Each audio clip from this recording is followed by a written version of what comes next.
Josué, ele é escritor, ele é consultor, também é um grande pesquisador, tem formação em língua portuguesa e é doutor, né, em teoria da literatura. E vai nos presentear com uma fala aqui agora, desenvolvendo o tema, né, os tempos e os espaços da formação continuada em serviço. Pessoal, boa tarde. É uma pena que o Adilson teve que agora estar em reunião na reitoria. A gente está numa roda-feira, final de ano, escola sempre aquela... Mas como a gente está bem dentro desse setor, porque lá eu coordeno a educação à distância, na adjunto, e também tenho uma experiência na Proreitoria de Ensino. A gente, no fundo, a gente termina tendo uma certa afinidade de discurso.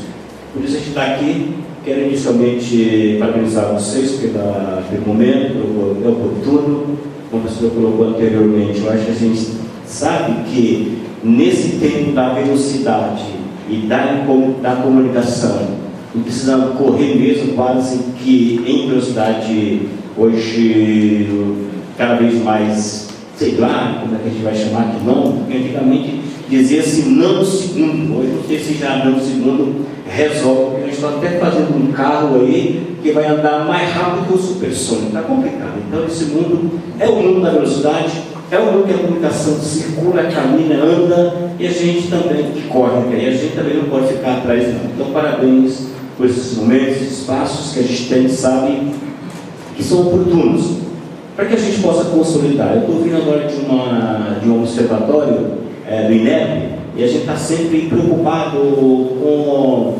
como está a nossa qualidade de educação, qualidade de ensino, e como é que a gente está, o que a gente pode fazer para melhorar essa perspectiva de que o Brasil anda sempre atrás, está sempre lá atrás em termos de conhecimento, em termos de qualidade de ensino. Então a gente sempre sofre quando alguns organismos internacionais vêm e aplicam uma prova aqui, e a prova às vezes vem de um contexto diferente do nosso, e o nosso aluno às vezes tem dificuldade, não respondem, e a gente fica lá, como dizem lá um pouco mais lá na matutagem, fica quase que lá no rabo da filha, e aí a gente fica sofrendo. Mas eu tenho certeza que nós temos feito os índices até apontaram que o Brasil tem dado grande salto de qualidade por conta desses investimentos, dessas preocupações que extrapolam, que ultrapassam meramente um fazer de uma esfera. Hoje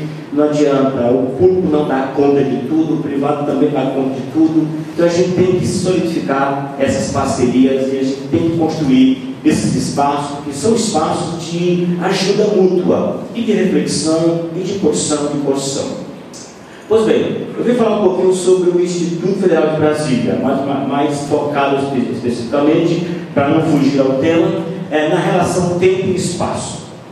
Primeiramente, em relação ao espaço, a gente precisa tomar alguns cuidados, porque a gente às vezes fica achando que a educação só tem valor se ela se der ainda nessa relação tete a tete, nessa relação presencial, nessa dependência. A gente tem, por um lado, certeza de que a nossa cultura é presencial.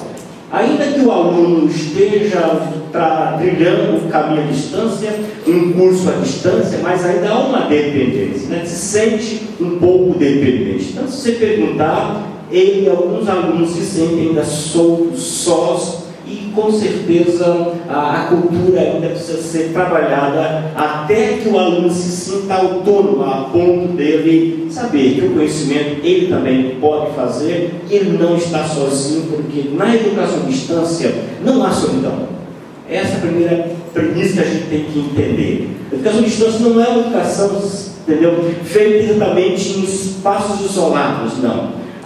O princípio número 1 que eu sempre digo é: a educação à distância precisa entender que ela se dá sem distância, especialmente por conta da relação que a gente tem do aluno com o material. Por isso o material didático precisa ser um material que de fato ampare o aluno, dê ao aluno a segurança de que ali ele não está só, ainda que seja 2 da manhã, ainda que seja lá na numa pescaria lá distante, mas ele tem segurança de que naquele material didático há um amparo, há uma base. Por outro lado, nós também temos muito que entender, e às vezes nos preocupa, essa fissura pela educação à distância no viés mais mercadológico, porque a gente às vezes sabe que a educação à distância, quando ela é tratada assim, ela passa a ser um produto, e aí a gente perde muitas coisas interessantes nessa relação, porque tanto no presencial quanto na distância, nós temos que entender que há um bem maior, há uma força motriz, há uma motivação especial que chama-se aluno, gente. E não adianta achar que é mercadoria porque não é. A gente tem que entender que ali está um ser que nós precisamos construir, consolidar como aluno, não importa a idade, mas quem precisa de conhecimento assumir essa postura portanto. Pois bem, qual é o tempo, portanto, do IFB, Instituto Federal de Educação, Ciência e Tecnologia do Brasil? Muito bem, vejam, na verdade esse espaço não é espaço novo, para nós em Brasília é novo, mas para o cenário nacional não é, porque a nossa data vem de 1909. Então veja, desde esse período que o Brasil já oferece publicamente, gratuitamente, uma formação que a contempla. E é engraçado, ele foi criado exatamente para um público que não tinha tempo, foi até chamado no decreto de desvalidos, daquele público que tinha uma certa carência, que os pais tinham que trabalhar às vezes e não tinham uma boa formação. E às vezes os filhos dos trabalhadores não podiam estudar nas escolas dos ricos. Então foi criado um pouquinho para atender a essa clientela. Na verdade, não é um desvalido, não é um miserável, não é um brasileiro que precisava de espaço. Isso foi criado com essa concepção. Mas ele foi caminhando nessa ideia de escola de artífice, transformou-se em escola técnica, transformou-se depois em centro de educação tecnológica, e hoje a gente está consolidando a ideia de que nós temos de fato institutos federais. É uma rede federal. E a proposta é que até o final de 2014 tenhamos no país cerca de 642 campi, ou seja, 642 espaços de estudo público também. Em Brasília a gente vai começar basicamente aqui, 1959, quando a Escola Agrícola ela foi, portanto, estabelecida, foi construída, e a partir daí ela ficou numa gangorra, ora GDF, ora governo federal, e as coisas vão até que em 2008, ela volta para a esfera federal, e o Brasília recebe de repente um investimento inicialmente de 5 campos, e agora já estamos indo para 12 campos. Então, na verdade, desde 2008 está sendo consolidado em Brasília, a partir do Instituto, o IFB, que mais especificamente está vindo para nós aqui a partir de 2009, 2010. Pois bem, vejam vocês, aqui mais ou menos um breve histórico, vocês já perceberam que já tentei passar para vocês, É importante conhecer, mas ao mesmo tempo, dentro desse período, vejam vocês, 140 unidades, aí esses números já estão um pouco atualizados por conta das políticas que terminam envolvendo, mas até 2010 eram para ser 214, e 2014 vamos para 642 escolas. Bem, o que eu quero que vocês entendam? No país, portanto, como é que nós estamos? Estamos com esse cenário. Vejam vocês, portanto, em todos os estados da federação, hoje nós temos um instituto federal. Em alguns estados, até mais de um, como a gente tem aqui em Goiás, que é o IF Goiânia e o IF Goiás. Em Brasília é um só. Embora tenhamos a estrutura de universidade, por conta de ser campus e campi, nós temos, portanto, 10 construídos e 2 em projeto de desenvolvimento. Pois bem, a rede está se expandindo, mas aí é importante a gente começar a afirmar algumas questões que são importantes para nós aqui. Primeiramente, vejam, precisamos dar conta de uma área muito sensível no país, que é exatamente a educação profissional. E a gente percebe que nesse elemento, nesse quesito, nós somos deficitários mesmo. Há uma demanda, há uma procura, há uma busca, e o mercado realmente exige, e se deixar, a gente tem que trazer pessoas de fora, profissionais de fora, porque na verdade a gente não dá conta de fazer na velocidade que o mercado de que precisa. Logicamente que nós temos um cuidado no IFB para nós não ficarmos refém de um mercado, não é o mercado que vai nos guiar, porque o mais importante do que isso é o nosso aluno, nosso profissional sair. E sair com a perspectiva de que ele não é meramente um apertador de parafusos, ele não é meramente um batedor de teclado, ele é um ser capaz de modificar aquele espaço, ele está preparado para o mundo e para transgredir esse mundo, se for possível. Então a nossa linha, na verdade, ela busca muito essa preocupação para que o aluno ele tenha essa capacidade de entender o presente e fazer a sua história com os conhecimentos que ele tem. Não é verdade? Se eu perguntasse aqui a vocês, por exemplo, quem acha que o aluno despreparado teria algum sucesso? Quem sabe que o que diz hoje é o aluno do tempo presente precisa ser um aluno bem preparado. Tá? É o tempo do preparo. Tanto o conhecimento hoje é um grande capital. O conhecimento hoje é uma grande fortuna. Quem tem conhecimento sabe que realmente tem toda a condição. Pode ver na tecnologia como a coisa muda. Às vezes o programador, o analista que pensa que é o bambambam, se não se atualizar em 2 tempos, em 2 segundos, ele perde o posto, por conta da velocidade, da formação do conhecimento das novas gerações. A pessoa colocava aqui, às vezes a gente tem dificuldade de entrar nesse mundo, nossa geração um pouco parecida, tá? A gente tem dificuldade, porque a nossa geração é uma geração da palavra. Eu sou o homem da palavra, trabalho com a palavra, então eu tenho dificuldade de lidar às vezes com a tecnologia. Já o meu filho de 16 anos, não, brinca com isso aqui. Ele dá banho na gente, por conta de que a tecnologia, ela realmente traz o conhecimento que a geração nossa precisa ter uma certa atenção para com ela. Bem, mas ao mesmo tempo, o desafio é grande. Porque na educação profissional, nós não vamos ficar apenas neste mercado, nesses elementos. Nós precisamos trabalhar ainda alguns pontos que são no país, pontos de estrangulamento. Por exemplo, o ensino médio. Nós temos hoje no país mais de 50 milhões de brasileiros sem o ensino médio. E nós temos, por lei, a missão de trabalharmos nessa perspectiva do aluno nosso concluir o ensino médio. Nós também temos hoje uma coisa séria. Quase poucas pessoas querem ser professor. Se eu perguntar aqui de vocês, quem quer passar de aula, encarar um menininho, bons, 40 alunos? Olha, Brasília é coisa boa, viu? Agora vamos pegar um cenário um pouquinho mais à frente, num lugar mais sem luz elétrica. Nossa, a gente já tem tudo, né? Mas já está totalmente tomado, talvez. Tá? Agora vamos pensar um pouco mais distante. Bem, a verdade é que a docência hoje não está atraindo. E há dificuldade. E nosso compromisso legal é que nós precisamos ajudar o país a reorganizar essa rota.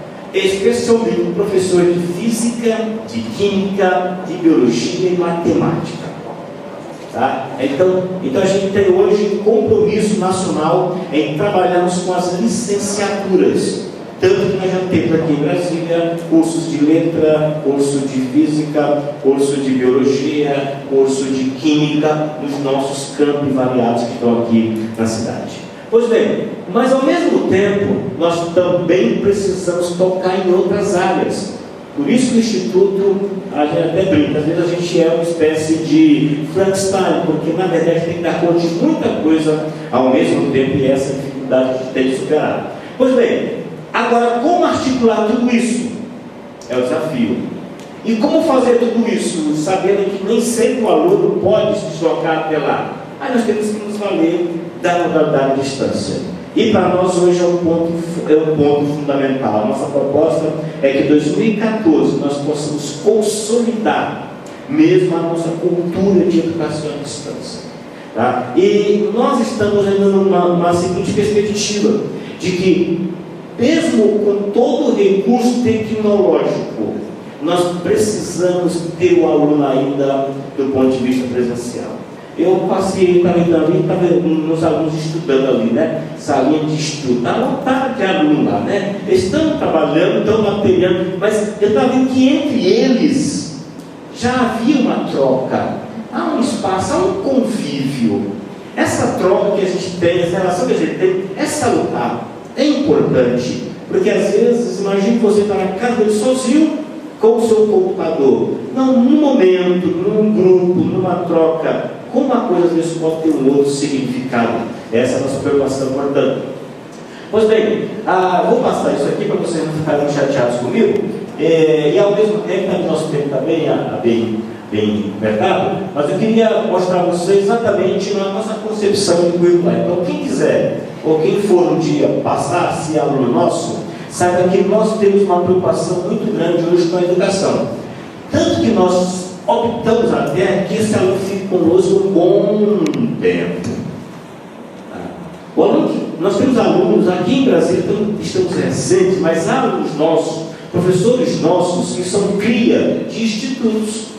Fizeram um curso técnico, depois fizeram um ensino médio, depois fizeram um superior, já estão fazendo, já temos institutos que oferecem mestrado, que oferecem doutorado. Tá? Então veja, a gente tem uma verticalização, é o aluno continuar migrando, verticalizando, tanto em termos de formação, quanto também em termos de conhecimento.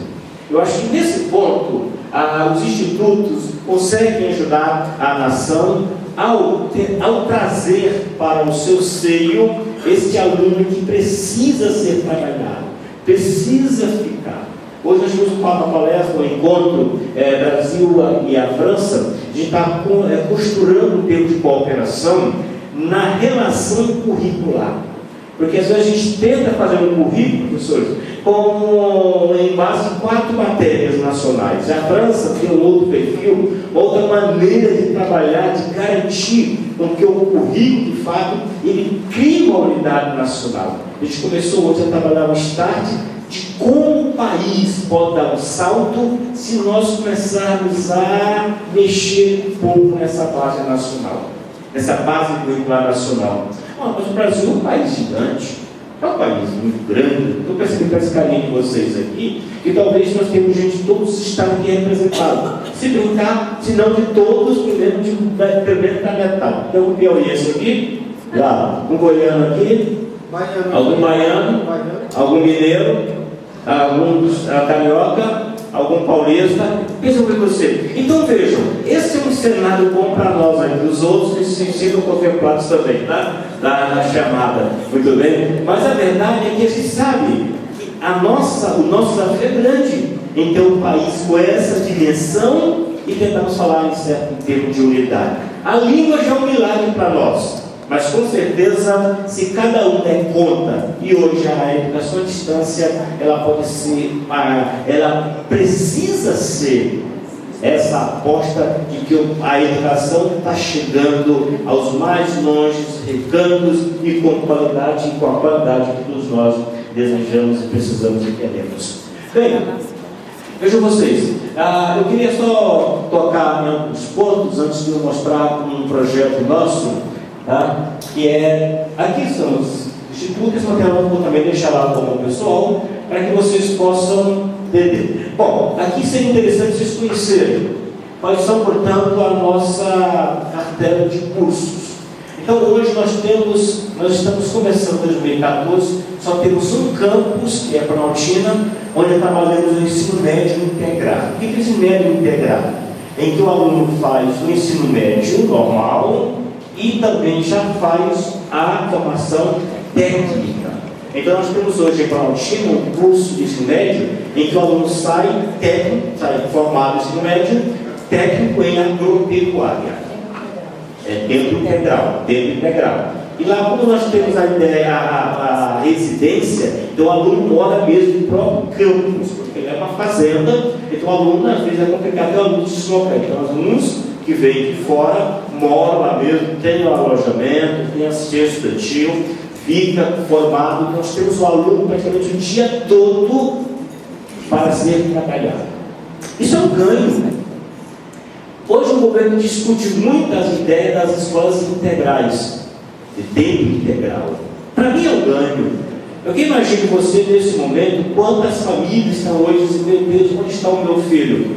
Está na rua, está onde está o meu filho? Se estivesse na escola, estaria com certeza envolvido com o conhecimento, ou com as artes, ou com a socialização, estaria no ambiente. Hoje de manhã, estava vendo uma reportagem de uma escola em Planaltina, uma escola que ganhou um prêmio aí, porque a coisa foi simples. O que o professor fez? Simplesmente disse, olha, aquele espaço lá no canto está ocioso, vamos fazer lá um cubículozinho de garrafa.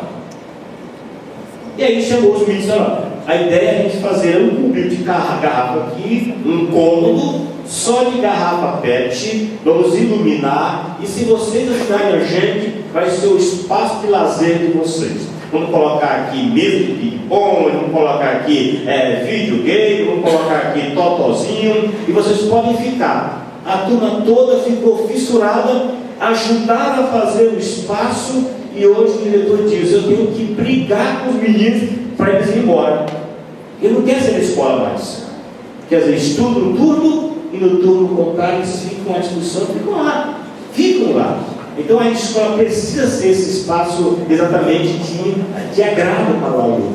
E o ensino médio para nós tem que ter essa dimensão, porque vai ser um ensino médio integrado. Em 2014 começamos com o Gama, lá vai ser ensino médio integrado a alimento, vamos ensaiar técnico em alimento.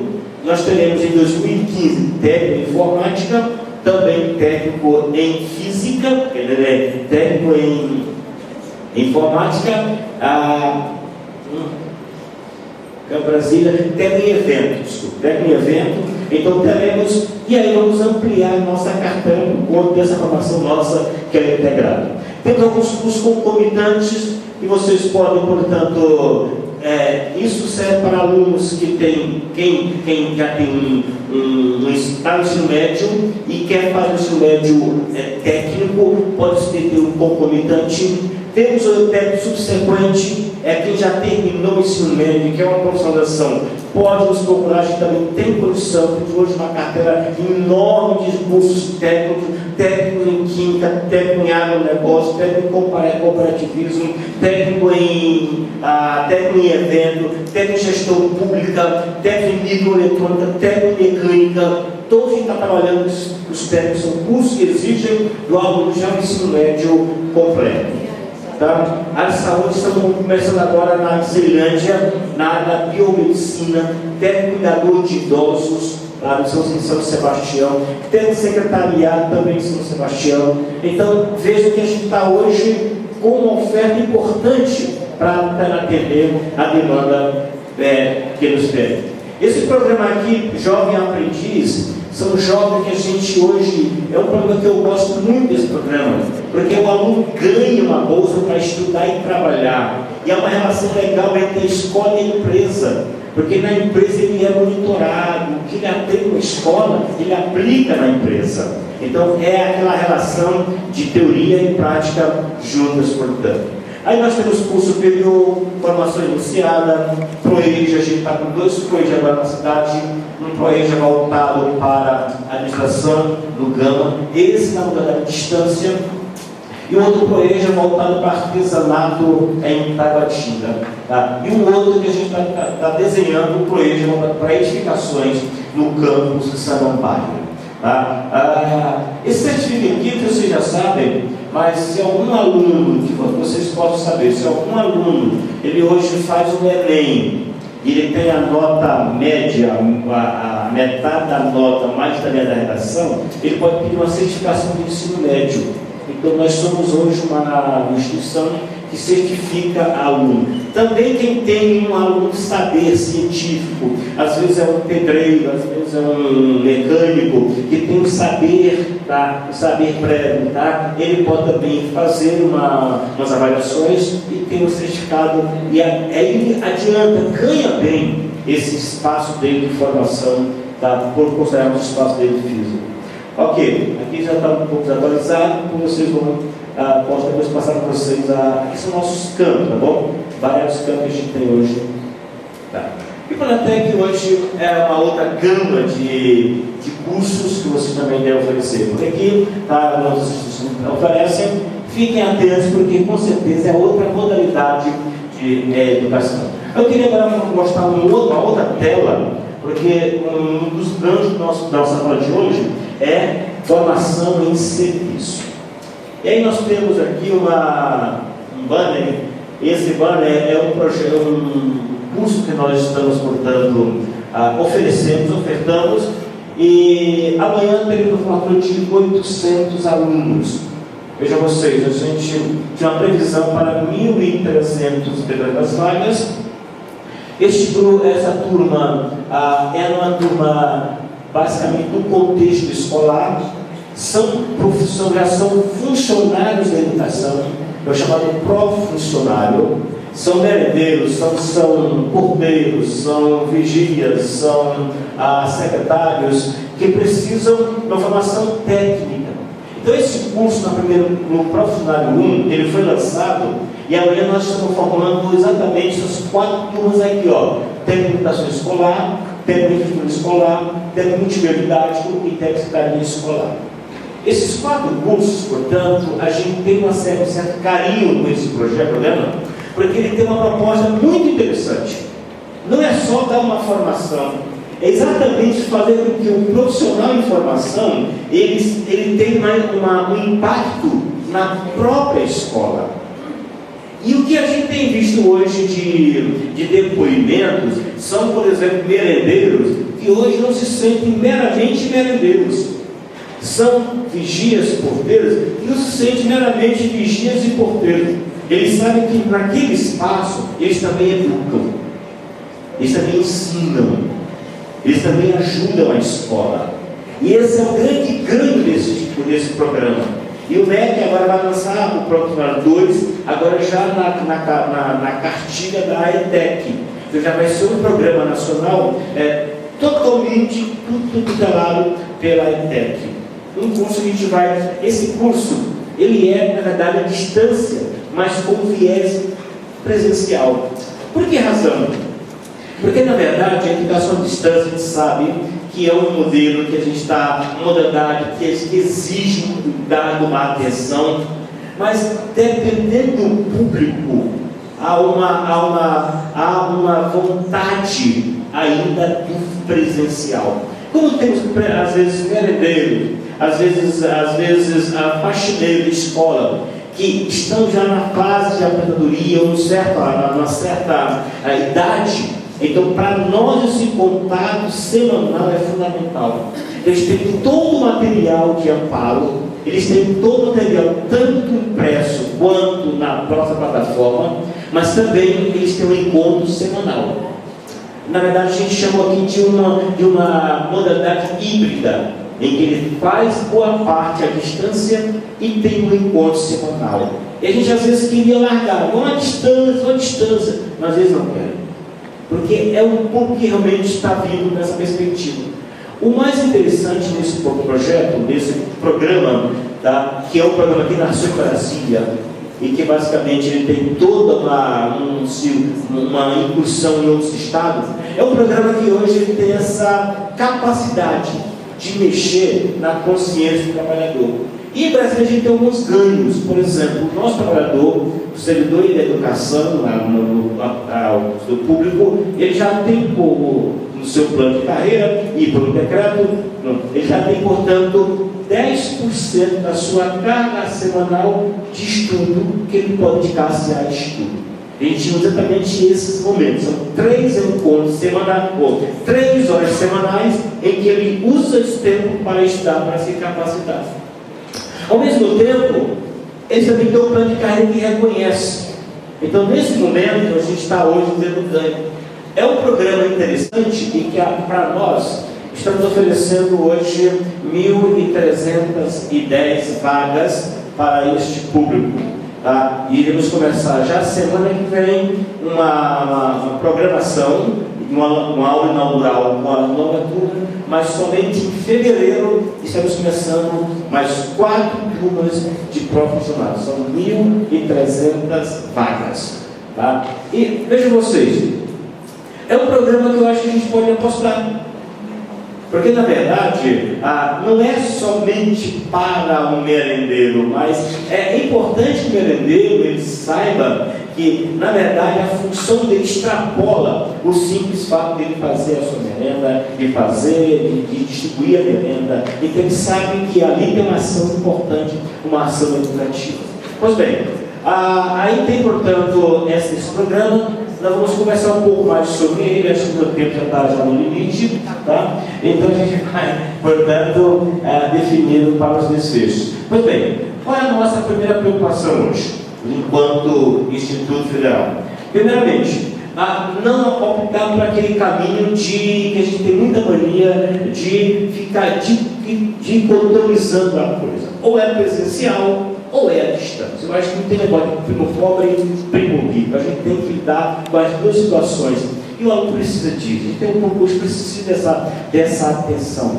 Por isso, nós estamos hoje com duas bases. Nós temos alguns polos em cada campus que estão sendo preparados. Estamos formando ambientes de aprendizagens em que o aluno pode ir lá, vai ter um laboratório que pode realmente ter um contato com a plataforma, com tecnologia disponível para ele, mas também temos uma base central, para a gente ficar à distância, motivando, dando aquele gás, aquela motivação para ele saber, olha, não pode estudar não, continua, porque a gente precisa ganhar, precisa ter esse impulso. Segundo fator para nós importante, é que essa metodologia, tanto em céu quanto em distância, elas venham a favor e para que a gente mude esse perfil de nosso aluno.